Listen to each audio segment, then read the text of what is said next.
Hari Om, Bhagavad Gita, Chapter 6, Verse 6, Dhyana Yoga, Meditation. In the last verse, Bhagwan Krishna said, "Hey Arjuna, a man can lift himself by himself alone. Let him not lower himself. The self alone is the friend, and this self alone is the enemy of oneself." Again, in verse 6, Bhagavan is reiterating the same thing in a different manner. Verse 6.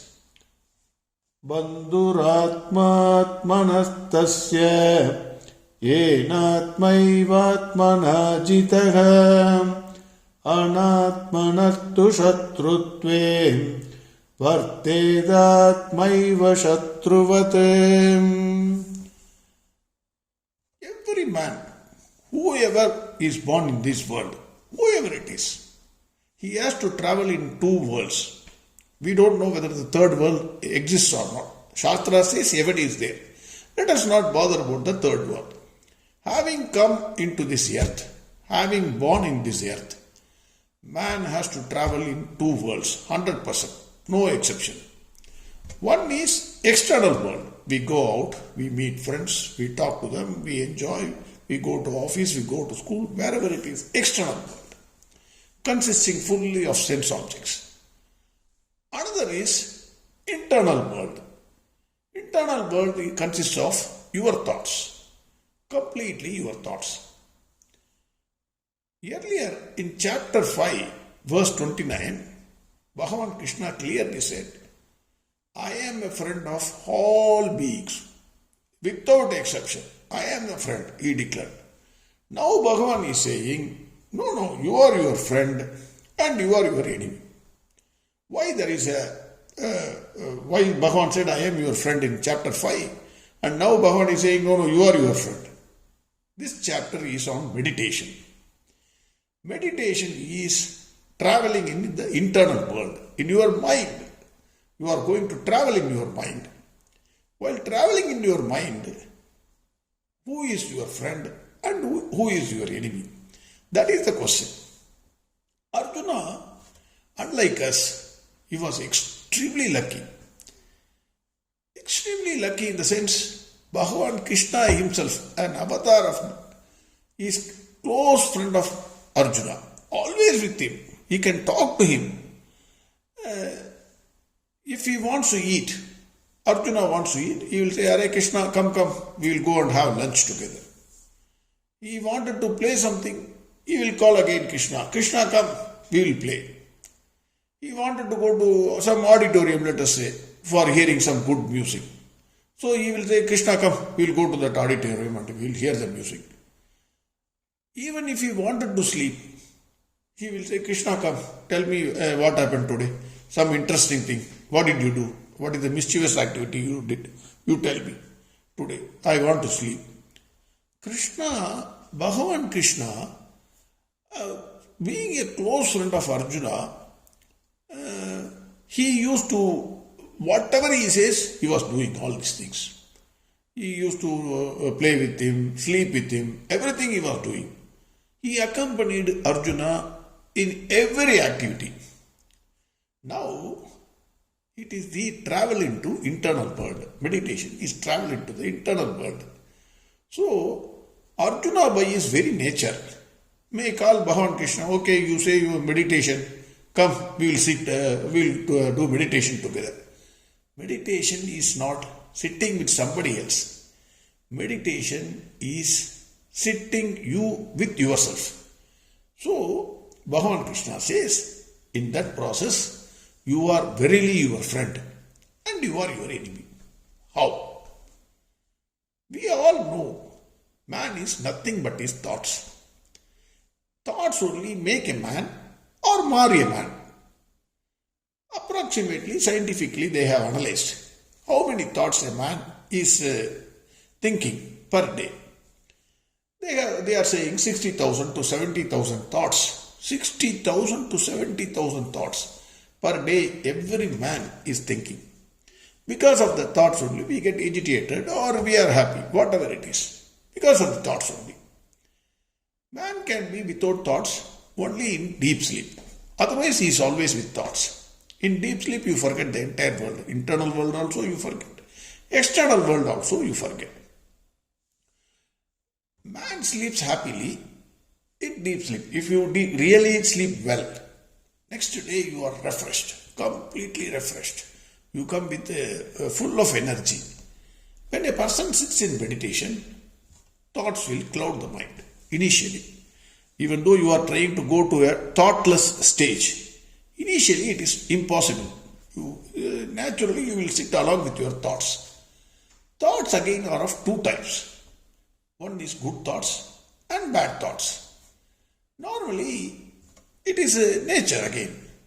If you sit idle, only bad thoughts will come. Don't say, no sir, it is not coming. If it is not coming, you are a good person. I am not disputing that.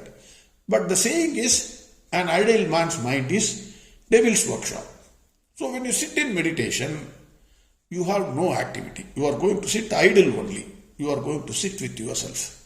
So normally what happens is, bad thoughts will come. A number of bad thoughts will come. I can't, each one has, because your internal world, it's made up of your own making. So anything may come. You may think, what is this rascal he has done in my life? He has entirely spoiled my life, sir. This thought will come. Then you will feel, my brothers and sisters, they all cheated me.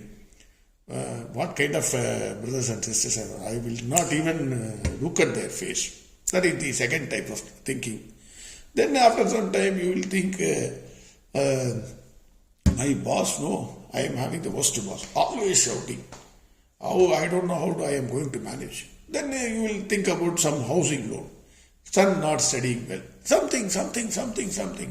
You sit in half an hour, 1 hour meditation. After you get up from the meditation, you are the worst fellow in the world. Because what? During the process of meditation, you have made an entire world as your enemy. Who is the cause for this? You are the cause. You only thought everybody is your enemy, so you are your enemy. Point number one.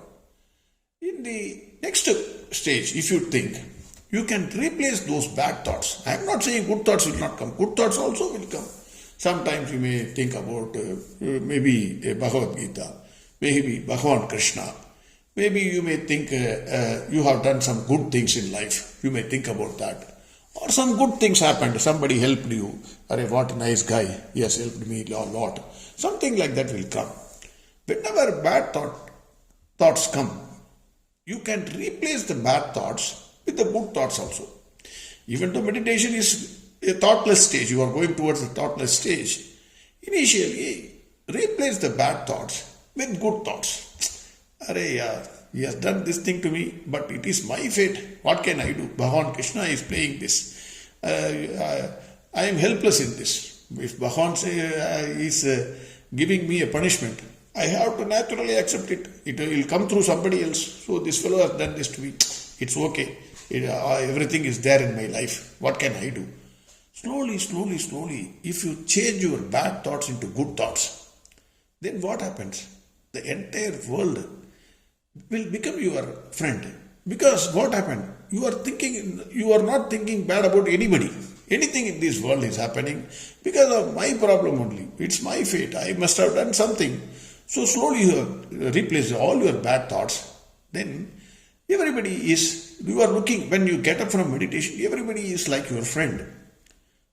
Who made this, the entire world as your friend? Yourself. Your thoughts only made the entire world as your friend. So now the question is again, who is your friend and who is your enemy in the internal world? You are your friend and you are your enemy. No one can accompany you in this world. In the internal world, you must travel alone. Bhagwan Krishna is again and again saying, in the internal world, when you sit in meditation, you cannot say, friend, come, we will sit in meditation. 10 people, calling 10 people like a club.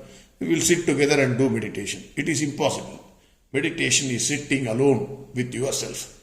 Hence, in that process, self is your friend and self is your enemy. In both the ways, it helps you. Bhagwan Krishna says, The self is the friend of oneself. Who has conquered his self? Who has conquered the bad thoughts arising in that self? Because self will help you. Because of the self only everything happens. Without self you are a dead body. So, if you are thinking a bad thinking, it will be there, self, as an enemy. If you are thinking good, then self will always be there, helping you. So, self is your friend and self is your enemy. So, Bhagwan Krishna says, in this verse, the self is a friend of oneself, who has conquered his self. But if you have not conquered the self, it remains like an enemy. How? What type of enemy? Like an enemy in the external world. That is what this verse is saying. Verse 6. Again. Bandhuratmatmanastasya yenatmaivatmana jitaham anatmanastu shatrutve vartedatmaiva shatruvate. Next verse we will see tomorrow. Harihom. Sarvam Krishnarpamastu. Narayana Narayana Narayana Narayana Narayana Narayana Narayana Narayana Narayana Narayana Narayana Narayana Narayana Narayana Narayana Narayana Narayana Narayana.